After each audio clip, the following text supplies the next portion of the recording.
امریکی اور صہیونی اتحاد نے ایران پر حملے جاری رکھے۔ تہران اور کرج زوردار دھماکوں سے گونج اٹھے۔ بڑے پیمانے پر جانی اور مالی نقصان ہوا۔ 28 فروری سے جاری جارحیت میں شہادتوں کی تعداد 1900 سے تجاوز کر گئی، جبکہ 24,000 سے زائد افراد زخمی ہیں۔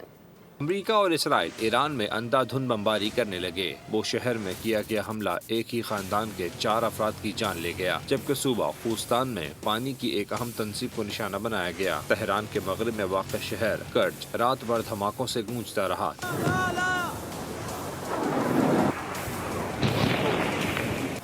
جس کے بعد پہاڑی علاقوں سے دھواں اٹھتا دیکھا گیا۔ ایسے میں امریکی اخبار نے دعویٰ کیا ہے کہ امریکہ خارق سمیت ایران کے ساحلی علاقوں پر زمینی کارروائی کے لیے پر تول رہا ہے۔ محدود زمینی کارروائی خصوصی دستے اور روایتی فوجی کریں گے۔ امریکی عہدیدار نے کہا کہ صدر ٹرمپ زمینی فوج کی تعیناتی کی منظوری دیں گے یا نہیں، یہ ابھی واضح نہیں ہے۔ دوسری جانب ایرانی ہلال احمر نے امریکی اور صہیونی جارحیت سے ہونے والے نقصانات کے اعداد و شمار جاری کر دیے۔ حالیہ حملوں میں مجموعی طور پر 93,000 سے زائد شہری املاک تباہ ہو چکی ہیں۔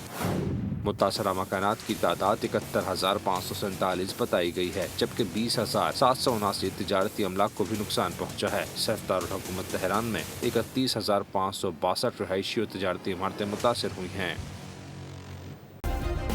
سبسکرائب کریں اور بیل دبائیں تاکہ کوئی خبر رہ نہ جائے۔